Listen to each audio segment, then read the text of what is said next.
رب اشرح لي صدري ويسر لي امري واحلل عقدة من لساني يفقهوا قولي رب زدنی علما۔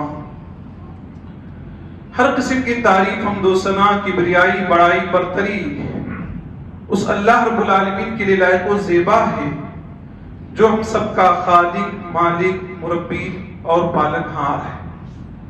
بعدہ کروڑوں درود و سلام نازل ہوں تمام انبیاء کرام پر، خصوصاً آخری پیغمبر رسول معظم سید الانبیاء فخر بنی آدم حضرت محمد مصطفیٰ صلی اللہ علیہ وآلہ وسلم۔ حاضرین جمعہ، آج کے خطبہ جمعہ میں انشاءاللہ جس موضوع کے متعلق گفتگو کرنے کی کوشش کروں گا وہ موضوع ہے رمضان اور قرآن کریم۔ سامعین کرام، یہ سب ہم جانتے ہیں کہ قرآن مجید اللہ رب العالمین کی جانب سے محمد مصطفیٰ صلی اللہ علیہ وسلم پر نازل کردہ آخری کتاب ہے، اور یہ کتاب رمضان المبارک میں اللہ تعالیٰ نے اسے نازل فرمایا۔ اللہ تعالیٰ فرماتا ہے اِنَّا أَنزَلْنَاهُ فِي لَيْلَةٍ مُبَارَكَةٍ، یقیناً ہم نے اس رمضان میں بابرکت راتوں میں اسے اتارا۔ یقیناً ہم نے قرآن کو بابرکت راتوں میں اتارا۔ بعض مسلمان کہتے ہیں اس سے مراد 15 شعبان، لیکن قرآن مجید کا مطالعہ کرنے سے آپ کے سامنے بات واضح ہو جائے گی کہ اس سے مراد رمضان مبارک کی رات ہے اور وہ شب قدر کی رات ہے۔ اللہ تعالیٰ سورہ قدر میں ارشاد فرماتا ہے اِنَّا أَنزَلْنَاهُ فِي لَيْلَةِ الْقَدْرِ، ہم نے قرآن مجید کو قدر والی رات میں، عزت والی رات میں، مرتبے والی رات میں، رتبے والی رات میں نازل فرمایا۔ اس سے پہلے اللہ نے کہا بابرکت رات میں اتارا، یہاں اللہ فرما رہا ہے قدر والی رات میں اتارا، یعنی جو قدر والی رات ہے وہی بابرکت رات ہے، جو بابرکت رات ہے وہی قدر والی رات ہے۔ اور یہ رات کب آتی ہے، یہ برکت والی رات کب ہے، یہ قدر کب ہے، یہ مرتبے والی رات کب ہے؟ اللہ تعالیٰ فرماتا ہے شہر رمضان الذی انزل فیہ القرآن، سورہ بقرہ میں اللہ تعالیٰ فرماتا ہے شہر رمضان الذی انزل فیہ القرآن، رمضان مبارک کا مہینہ ہی وہ مہینہ ہے جس میں قرآن مجید کو نازل کیا گیا۔ گویا کہ قرآن مجید کا اور رمضان کا گہرا تعلق، اتنا گہرا تعلق ہے کہ اسی مہینے میں اللہ تبارک و تعالیٰ نے قرآن مجید کو نازل فرمایا، جس کی وجہ سے آپ اس مہینے کی عظمت کو سمجھ سکتے ہیں۔ ہدی للناس، یہ قرآن تمام لوگوں کے لیے ہدایت کا ذریعہ ہے، کوئی فرق نہیں مسلم نان مسلم میں، ہر ایک کے لیے ہدایت کا ذریعہ ہے۔ آپ بارہا اخباروں میں پڑھتے ہوں گے، نیوز میں سنتے ہوں گے کہ کتنے لوگ قرآن مجید پڑھ کر مطالعہ کر کے مسلمان ہو گئے۔ ہمارے اخلاق، ہمارے کیریکٹر سے اتنا لوگ متاثر نہیں ہو رہے ہیں جتنا قرآن مجید پڑھ کر متاثر ہو رہے ہیں۔ ہدی للناس، یہ نبی کا بہت بڑا معجزہ ہے جو قیامت تک رہنے والا ہے۔ تمام نبیوں کے معجزے ان کے زمانے میں ختم ہو گئے، نبی کو جو معجزہ ملا قرآن کی شکل میں قیامت تک باقی رہنے والا ہے۔ ہدی للناس وبینات من الہدی والفرقان، اس قرآن میں ہدایت کی اور حق و باطل کے درمیان فرق کرنے کی واضح دلیل موجود ہے۔ تم میں سے جو انسان اس ماہ مبارک کو پائے فلیصمہ، تو روزہ رکھ لے۔ ومن کان مریضا، کوئی مریض ہو، بیمار ہے، روزہ نہیں رکھ پا رہا، ڈاکٹروں نے مشورہ دے دیا ہے کہ آپ روزہ نہیں رکھ سکتے، آپ کی زندگی کو خطرہ ہے، یا آدمی سفر پر نکل گیا، سفر میں مشقت ہے، پرابلم ہے، تکلیف ہے، ایسی صورت میں فَعِدَّةٌ مِّنْ أَيَّامٍ أُخَرَ، دوسرے دنوں میں روزے کی قضا کرنا ہے۔ میرے بتلانے کا مقصد یہ ہے کہ رمضان مبارک ہی کے مہینے میں قرآن مجید کو نازل کیا گیا ہے۔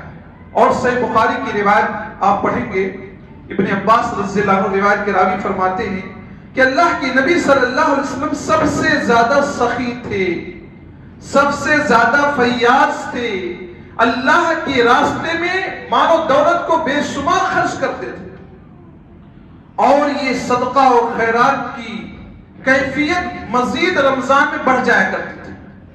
اور اس وقت بڑھ جایا کرتی تھی. آپ صدقہ خیرات میں اس وقت آگے ہو جایا کرتے تھے جب جبریل امین سے ملاقات کرتے رمضان المبارک میں. اور رمضان المبارک کی ہر رات میں جبریل امین سے نبی کریم صلی اللہ علیہ وسلم ملتے, اور ملنے کے بعد نبی کریم صلی اللہ علیہ وسلم جبریل امین کو قرآن مجید سنایا کرتے تھے. اور آپ کو یہ بات معلوم ہے کہ جس سال نبی کریم صلی اللہ علیہ وسلم کا انتقال ہوا, اس سال نبی کریم صلی اللہ علیہ وسلم نے حضرت جبریل کو 2 مرتبہ قرآن مجید سنایا تھا. رمضان مبارک میں خصوصاً اسپیشل آپ انتظام کر رہے ہیں, سنا رہے ہیں جبریل امین کو. ہمیں اور آپ کو بھی چاہیے کہ اس بابرکت مہینہ جو چند دنوں میں آنے والا ہے, اللہ نے چاہا تو بدھ کی شام کو تراویح کی نماز ہوگی, جو آنے والا ہے, ہمیں اور آپ کو قرآن سے اپنے لگاؤ کو بڑھانا ہوگا اور اس پر توجہ دینا ہوگا. اور اللہ کے نبی کے بارے میں اسی حدیث میں ہے کہ آپ صلی اللہ علیہ وسلم تیز ہواؤں سے بھی زیادہ صدقہ خیرات کرتے تھے. یہاں پر ایک پیغام کہ اللہ نے اگر آپ کو دولت دیا ہے تو اپنے گھر تک سیمت نہ رہے, محدود نہ رہے, بلکہ آپ کی خیرات کا دائرہ بڑھتا چلا جائے, بڑھتا چلا جائے. جیسے ہوائیں ہر گھروں میں پہنچنے کی کوشش کرتی ہیں, جہاں ضرورت ہوتی ہے وہیں پر آپ کا صدقہ, آپ کا مال پہنچے, مستحق تک پہنچے, یہ ہونا چاہیے. معزز مسلمان بھائیوں, قرآن مجید یہ بے مثل کتاب ہے. اس جیسی کتاب ایک آیت کوئی پیش نہیں کر سکتا. لوگ کہتے تھے جادوگر کا کلام ہے, یہ ساحر کا کلام ہے. اللہ نے فرمایا, چیلنج کیا عرب والوں کو کہ تم کو اپنے عربی ہونے پر ناز ہے. وہ عرب والے, وہ مکہ والے جو اپنے آپ کو عربی کہا کرتے تھے اور ہم جیسے لوگوں کو عجمی, ان پڑھ کہا کرتے تھے, اللہ تعالیٰ نے کہا اپنے پڑھے ہونے کا دعویٰ تو کرتے ہو, قُلْ لَئِنِ اسْتَمَعَتِ الْإِنسُ وَالْجِنُّ عَلَىٰ أَن يَأْتُوا بِمِثْلِ هَٰذَا الْقُرْآنِ, کہ پوری انسانیت اکٹھا ہو جائے, انسان جنات اکٹھا ہو جائیں اور چاہیں اس قرآن جیسا قرآن لے آئیں, نہیں لا سکتے. گرچہ ایک دوسرے کا سپورٹر ہی کیوں نہ بن جائے, ہیلپ کرنے والا ہی کیوں نہ بن جائے, اس جیسا کلام پاک پیش نہیں کر سکتے. یہ وہ کتاب ہے جس کتاب میں ذرہ برابر شک کی گنجائش نہیں. سورہ بقرہ میں اللہ تعالیٰ ارشاد فرماتا ہے, الف لام میم ذالک الکتاب لا ریب فیہ ھدی للمتقین. یہ وہ کتاب ہے جس کتاب میں ذرہ برابر شک کی گنجائش نہیں. دنیا کی تمام کتابوں کو اٹھا کر دیکھ لیں, اس میں شک ہوتا ہے. شک کیا, ان کے علماء نے ان میں گڑبڑیاں کر دی, ملاوٹ کر دیا. آپ جانتے ہیں اللہ تعالیٰ نے تورات نازل کیا, زبور کو نازل کیا, صحف ابراہیم کو نازل فرمایا, صحف موسیٰ کو نازل فرمایا, قرآن مجید کو نازل فرمایا. لیکن اللہ تعالیٰ نے قرآن مجید کے علاوہ کسی بھی آسمانی کتاب کی حفاظت کی گارنٹی نہیں لی تھی. اسی وجہ سے ان میں ملاوٹ کر دیا گیا. ان کے علماء نے, پادریوں نے, رہبانیوں نے اس میں ملاوٹ کر دیا, من موافق اس کو ڈھالنے کی کوشش کیا. لیکن قرآن مجید میں زیر و زبر کا فرق نہیں ہے. وہ اس وجہ سے نہیں ہے کیونکہ اس کتاب کی حفاظت کی گارنٹی اللہ تعالیٰ نے لی ہے. اِنَّا نَحْنُ نَزَّلْنَا الذِّكْرَ وَإِنَّا لَهُ لَحَافِظُونَ.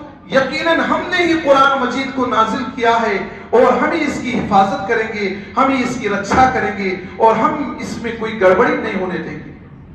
یہ تو کتابیں سب اللہ نے نازل فرمائی تھی جن کا میں نے ذکر کیا, لیکن ان کی حفاظت کی گارنٹی اللہ نے نہیں لی تھی. قرآن کی حفاظت کی گارنٹی اللہ نے لی ہے. یہ وجہ ہے کہ دنیا کے چپے چپے میں حافظ قرآن پائے جاتے. اللہ نے ذریعہ بنا دیا, اللہ نے سبب بنایا حفاظ کو. 10 سال کا بچہ, 11 سال کا بچہ, 12 سال کا بچہ آپ کا ہمارا قرآن مجید کو پڑھ کر سنا دیتا ہے, زیر و زبر کا فرق نہیں آتا. یہ اس لیے ہے کہ اللہ تعالیٰ نے اس کتاب کی حفاظت کی گارنٹی لی. مسلم مسلمان بھائیوں, اس کتاب کے پڑھنے پر ہر حرف پر 10 نیکی ملتی ہے.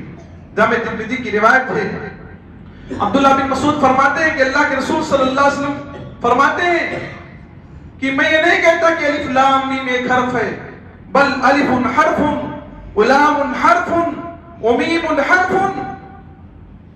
الف لام میم میں یہ نہیں کہتا کہ ایک حرف ہے, بلکہ الف ایک حرف ہے, لام ایک حرف ہے, میم ایک حرف ہے. قرآن مجید کی ایک حرف پڑھنے پر انسان کو 10 نیکی ملتی ہے، جامع ترمذی کی روایت. اور الف لام میم کسی نے کہہ دیا اسے 30 نیکیاں مل گئی. تو قرآن مجید کی تلاوت پر، ہر حرف کی تلاوت پر 10 نیکی ملتی ہے. اور قرآن مجید یہ پوری دنیا کی ہدایت کے لیے نازل کیا گیا. ہدی للناس، تمام لوگوں کی ہدایت کے لیے ہے، کسی گوشے کسی خطے کے لیے نہیں، کسی ملک کے لیے خاص نہیں، پوری دنیا کی انسانیت کے لیے یہ ہدایت کے لیے نازل کیا گیا. اور یہ کتاب سیدھے راستے کی طرف رہنمائی کرتی ہے. اِنَّ هَذَا الْكِتَابَ يَهْدِي لِلَّتِي هِيَ أَقْوَمُ، یہ کتاب سب سے سیدھے راستے کی طرف لے جاتی ہے. دوسری کتابیں آپ کو راستہ غلط بتائیں گی اور رانگ ایڈریس پر لے کر چلی جائیں گی، لیکن یہ قرآن مجید جس راستے پر آپ کو لے کر جائے گی وہ آپ کو جنت میں داخلہ ملے گا، اور اس کی وضاحت اب انشاءاللہ آئے گی. قرآن مجید پڑھنے سے سکون ملتا ہے. آج مسلمان سکون ڈھونڈتا ہے، آج انسان سکون ڈھونڈ رہا ہے، لیکن سکون قرآن مجید میں ڈھونڈنے کی کوئی کوشش نہیں کر رہا. کوئی گانے سن کر سکون پانے کی کوشش کر رہا ہے، کوئی فلم دیکھ کر سکون پانے کی کوشش کر رہا ہے، کوئی ڈرامے سن کر دیکھ کر سکون حاصل کرنے کی کوشش کر رہا ہے، اور ماں بہنیں سیریل دیکھ کر اپنے آپ کو بزی کر رہی ہیں. سچ یہ ہے کہ قرآن مجید میں سکون ہے. اللہ کا فرمان ہے الا بذکر اللہ تطمئن القلوب، اللہ کے ذکر سے دلوں کو سکون ملتا ہے، دلوں کو اطمینان ملتا ہے. بی پی کی دوا آپ کھا رہے ہیں، کھائیں، لیکن قرآن مجید کی تلاوت میں جو سکون آپ کو ملے گا وہ پڑھ کر آپ محسوس کریں گے کتنا اس کے پڑھنے میں سکون ملتا ہے. معزز مسلمان بھائیوں، حضرت اسید بن حضیر فرماتے ہیں کہ ایک مرتبہ سورہ بقرہ کی تلاوت کر رہے تھے. ان کے پاس ایک گھوڑا بندھا ہوا تھا. گھوڑا بھدکنے لگا، کودنے لگا، اچھلنے لگا. جیسے انہوں نے قرآن مجید کی تلاوت کو بند کیا، گھوڑا اسٹاپ ہو گیا، گھوڑا رک گیا. پھر دوسری مرتبہ سیکنڈ ٹائم انہوں نے قرآن مجید کی تلاوت شروع کیا تو گھوڑا پھر بھدکنے لگا، کودنے لگا، اچھلنے لگا. پھر یہ خاموش ہوئے تو گھوڑا بھی خاموش ہو گیا. اور تیسری مرتبہ جب انہوں نے شروع کیا تو بھدکنے لگا گھوڑا. وہیں پر ان کا لڑکا یحییٰ موجود تھا، چھوٹا بچہ تھا. ان کو ڈر محسوس ہوا کہ گھوڑا اسی طرح اچھل کود کرے گا تو بچے کو تکلیف پہنچا سکتا ہے، اس لیے یحییٰ کو انہوں نے اٹھایا اور دور کر دیا. اور صبح کو اس واقعے کا ذکر فرمایا نبی کریم صلی اللہ علیہ وسلم سے. نبی کریم صلی اللہ علیہ وسلم نے فرمایا کہ تمہیں قرآن مجید کی تلاوت جاری رکھنا چاہیے، تمہیں قرآن مجید کی تلاوت جاری رکھنا چاہیے. کہ اللہ کے نبی میں پڑھ رہا تھا، میرے بچے کا مجھے ڈر ہوا کہ کہیں وہ گھوڑا میرے بچے کو کچل نہ دے. میں نے آسمان میں دیکھا سایہ ہے اور چراغ کے مانند اس میں روشنی ہے، لیکن کچھ دیر کے بعد میں نے دیکھا تو غائب ہو گئے. نبی نے فرمایا وہ فرشتے تھے. اگر تم قرآن مجید اسی طرح تلاوت کرتے جاتے اور پڑھتے جاتے، کنٹینیو جاری رکھتے، صبح ہوتی تمام لوگ دیکھ لیتے کہ فرشتے نیچے آ گئے ہیں، اور فرشتے کسی سے چھپ نہیں سکتے تھے. ایک طرح سے وہ سکون اور اطمینان نازل ہو رہا تھا قرآن مجید کی تلاوت سے، جو آپ کی نہ پڑھنے کی وجہ سے، روک دینے کی وجہ سے وہ سلسلہ ختم ہو گیا. پتہ کیا چلا؟ قرآن مجید کی تلاوت سے سکون نازل ہوتا ہے، اطمینان نازل ہوتا ہے، فرشتے نازل ہوتے ہیں. معزز مسلمان بھائیوں، قرآن مجید یہ شفا ہے. مریض دلوں کے لیے بھی شفا ہے. جن کے دلوں میں شرک ہے، کفر ہے، نفاق ہے، بددینی ہے، قرآن مجید سننے سے وہ مسلمان ہو جاتے ہیں. اور قرآن مجید جہاں روحانی علاج ہے وہاں جسمانی علاج ہے. آدمی بیمار ہو، پریشان ہو، ڈاکٹروں کی دوائیاں کھا کھا کر تھک گیا ہو اور اسے ریلیف، آرام نہ مل رہا ہو، قرآن مجید پڑھ کر، قرآن مجید کی سورت پڑھ کر، سورہ فاتحہ پڑھ کر، کوئی اور سورت پڑھ کر دم کر دے، انشاءاللہ اس سے فیاض ہو جائے. معزز مسلمان بھائیوں، اس تعلق سے میں ایک واقعہ ذکر کر دوں. صحیح بخاری کی روایت ہے، حضرت ابو سعید خدری رضی اللہ عنہ فرماتے ہیں کہ اللہ کے نبی کریم صلی اللہ علیہ وسلم کے چند صحابہ ایک گاؤں میں گئے، اور وہاں پہنچنے کے بعد ان لوگوں نے گاؤں والوں سے مہمان نوازی کا مطالبہ کیا، لیکن ان لوگوں نے صحابہ کرام کی مہمان نوازی نہیں کیا۔ کسی کے یہاں مہمان جائے ریسپیکٹ کرنا چاہیے، اہلاً و سہلاً کہنا چاہیے، مرحبا کہنا چاہیے، ویلکم کہنا چاہیے، خوش آمدید کہنا چاہیے، لیکن ان لوگوں نے صحابہ کرام کی میزبانی نہیں کی۔ اتفاق کی بات، اس گاؤں کے کسی سردار کو کسی زہریلے جانور نے، بچھو نے یا کسی نے ڈنک مار دیا، ڈس لیا۔ ان لوگوں نے علاج و معالجے کی بہت کوشش کی، علاج و معالجے کی کوشش کی، تھک ہار گئے۔ کسی نے کہا ایک قافلہ آیا ہے عرب سے، ہو سکتا ان کے پاس کوئی علاج ہو۔ یہ لوگ جب گئے، ان سے اس مسئلے کو ذکر کیا تو ایک صحابی نے کہا کہ ہم فری میں علاج نہیں کریں گے، فیس لگے گی، کیونکہ تم لوگوں نے مہمان نوازی نہیں کی ہے۔ اور چند بکریوں پر ان کی بات طے ہوئی، سورہ فاتحہ انہوں نے پڑھا، اور پڑھنے کے بعد سردار کے اوپر دم کیا۔ ایسا محسوس ہوا کہ وہ سردار کسی رسی میں بندھا ہوا تھا، کھل گیا اور چلنے پھرنے لگا۔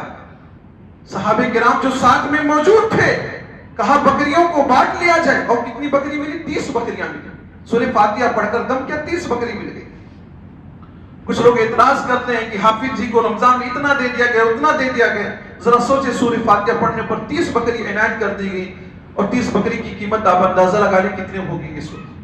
معزز مسلمان بھائیو، صحابہ کرام میں سے کچھ نے کہا کہ بانٹ لو، تو جنہوں نے رقیہ کہا تھا نہیں نہیں، ہم اس کو اس وقت تک نہیں بانٹیں گے جب تک مسئلہ کے بارے میں واضح طور پر نبی سے پوچھ نہ لیں گے جائز ہے کہ ناجائز، کیونکہ قرآن مجید پڑھ کر دم کرنے پر ہم نے پیسہ لیا ہے، ہم نے بکریاں لی ہیں، معاوضہ لیا ہے، ایک نئی چیز ہے، ہم نہیں لیں گے، ہم ابھی نہیں بانٹیں گے جب تک نبی کریم صلی اللہ علیہ وسلم سے پوچھ نہیں لیتے۔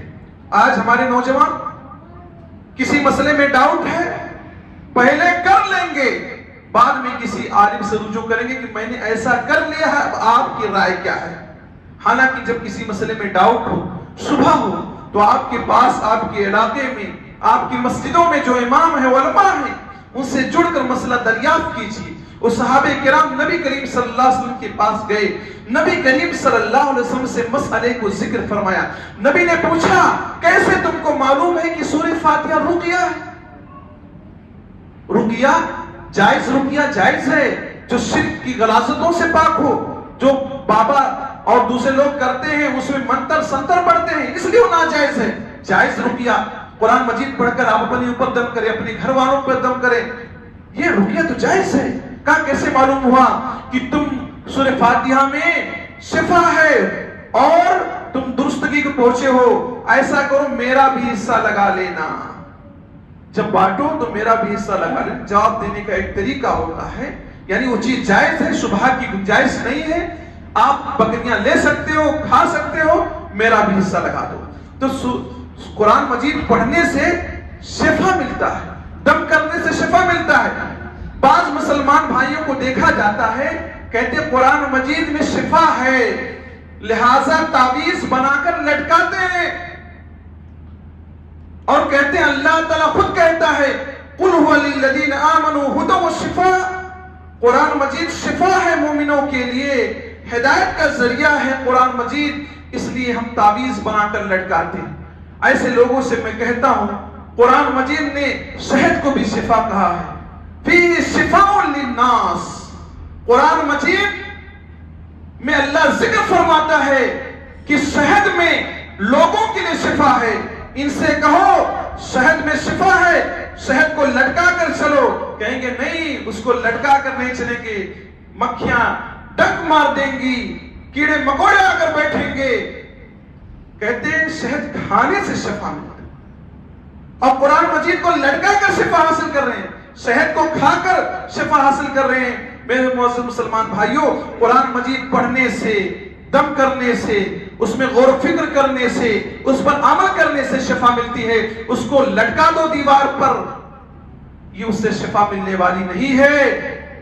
کسی ماہر قادری نے کیا ہی خوب کہا ہے، طاقوں میں سجایا جاتا ہوں، طاقوں میں سجایا جاتا ہوں، آنکھوں سے لگایا جاتا ہوں، تعویذ بنایا جاتا ہوں، دھو دھو کے پلایا جاتا ہوں۔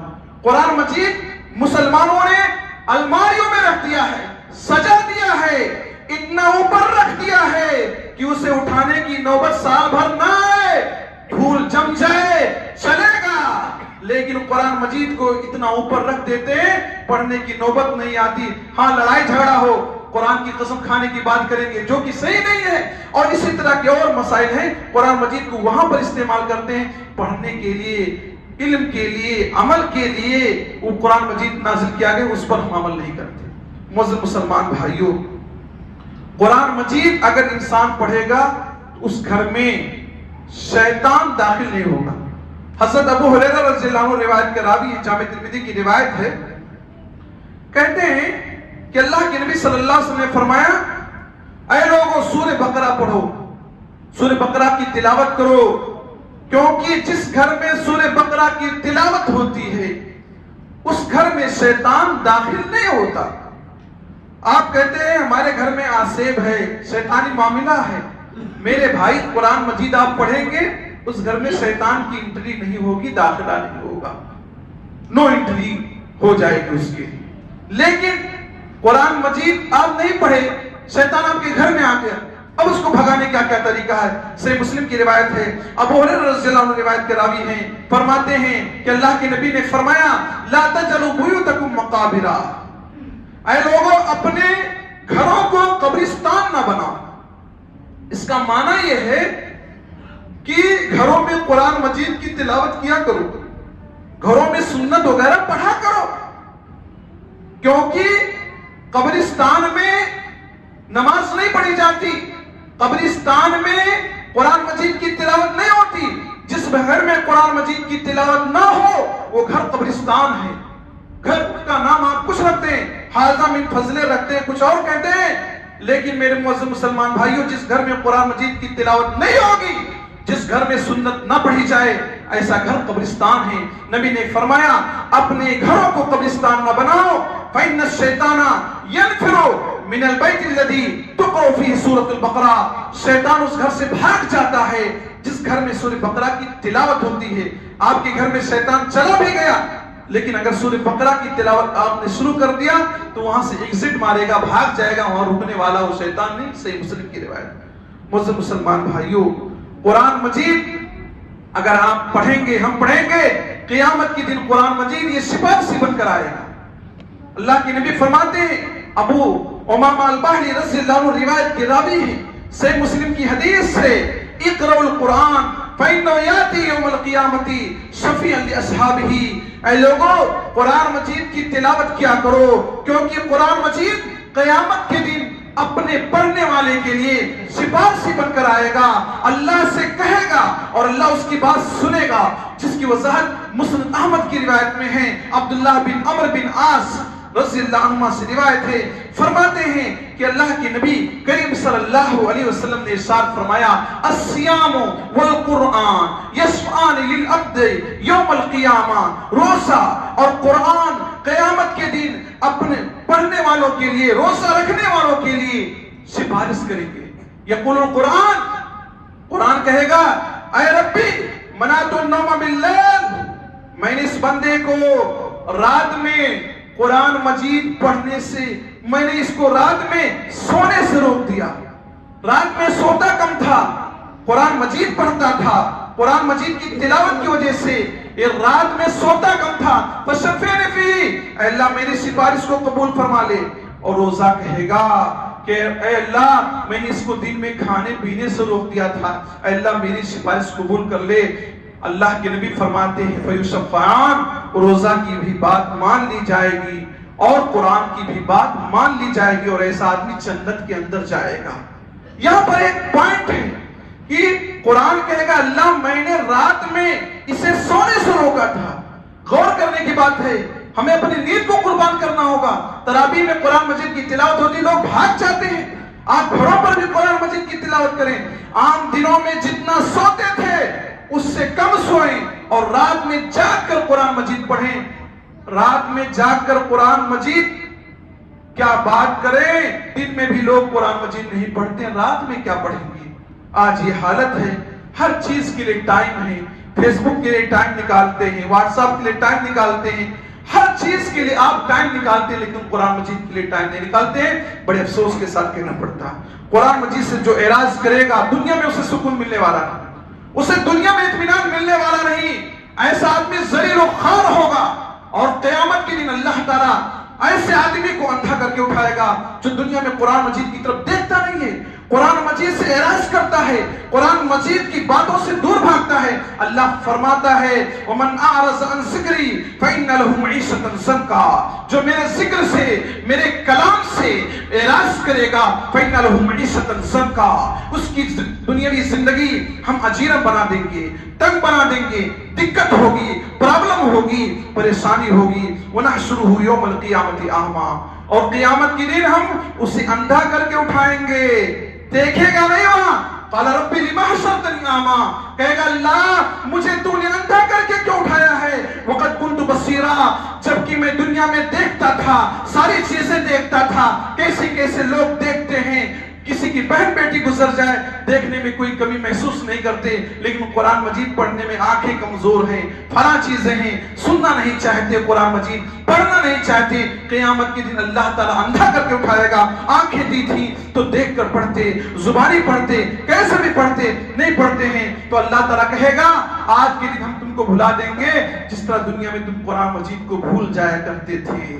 قرآن مجید رکھ دیا، بھول گئے کب اٹھایا تھا، آخری مرتبہ قرآن مجید کی تلاوت کب کی تھی بھول گئے ہیں، بہت زمانہ ہو گیا، بہت دن ہو گیا۔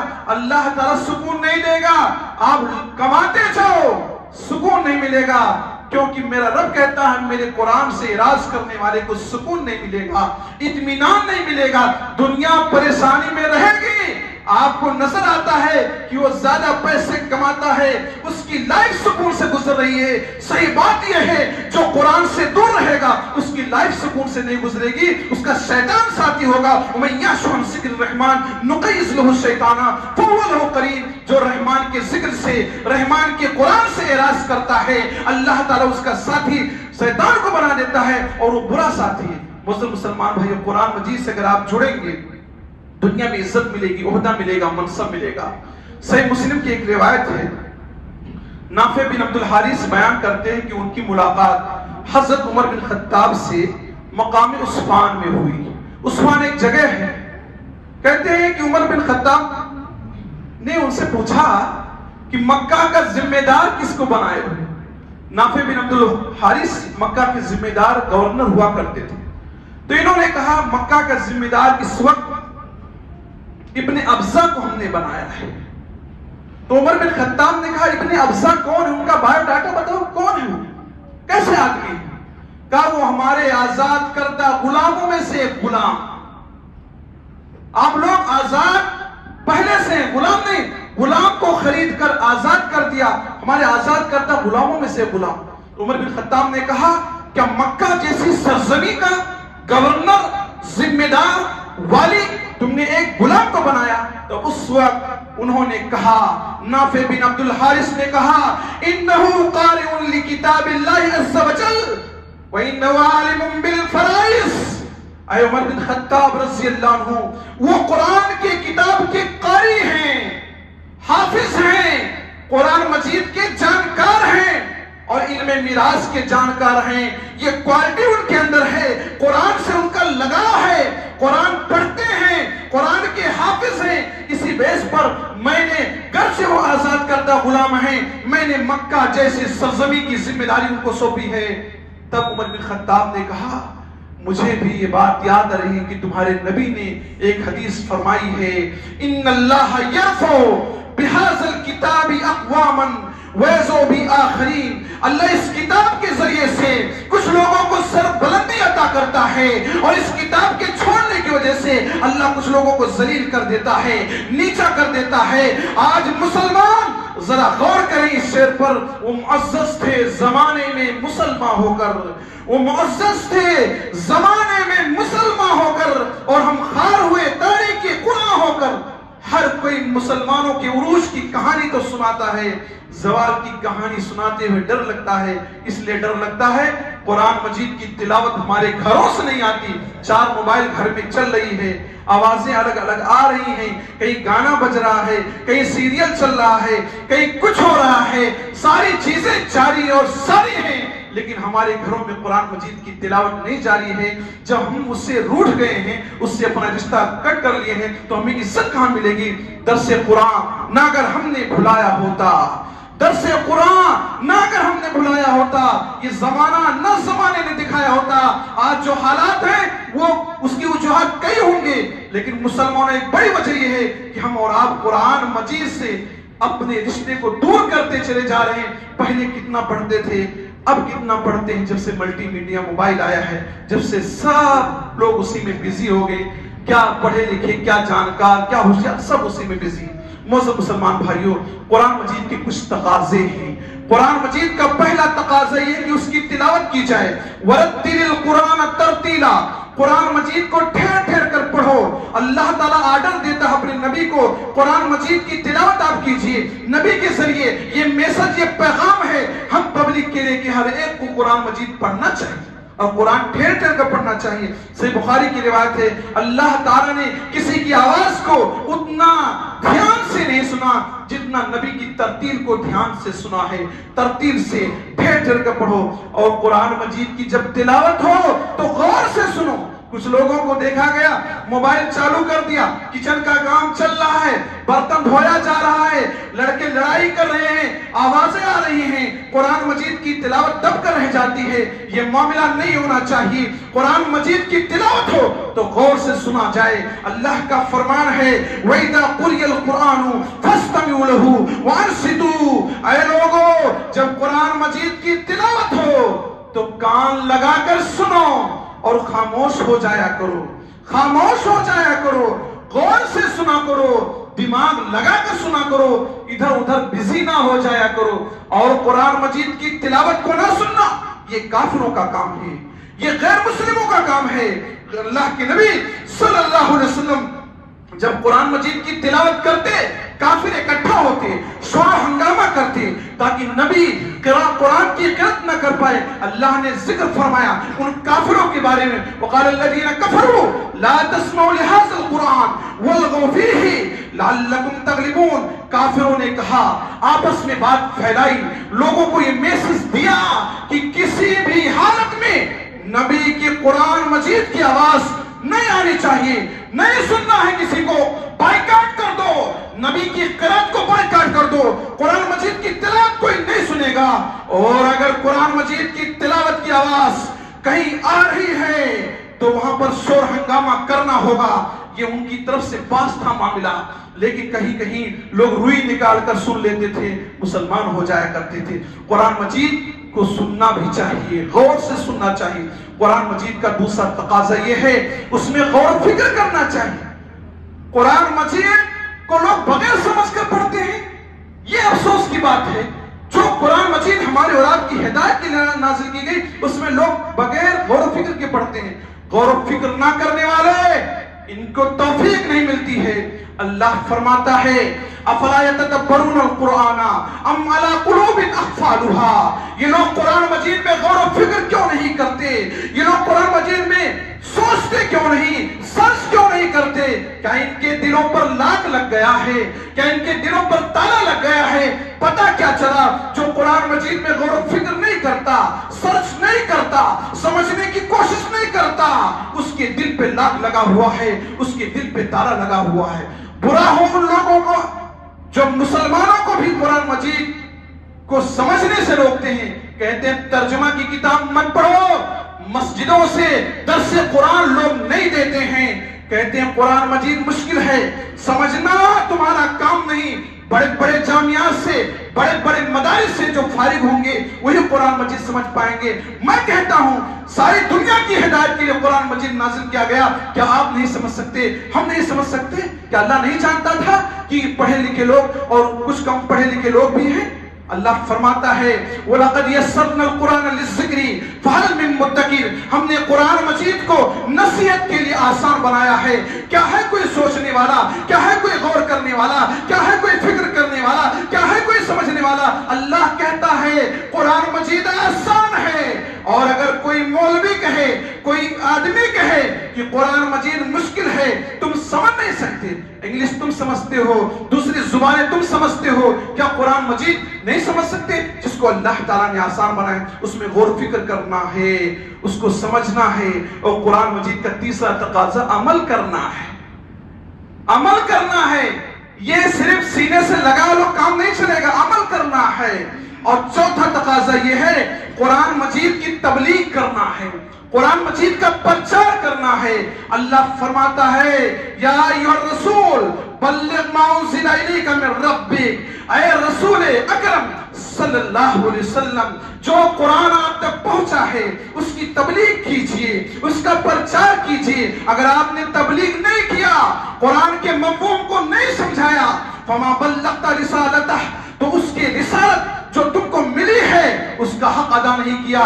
قرآن مجید کی تبلیغ کرو گے تو اللہ تمہاری حفاظت فرمائے گا. اللہ فرماتا ہے واللہ یعصمک من الناس, اللہ تمہاری حفاظت فرمائے گا.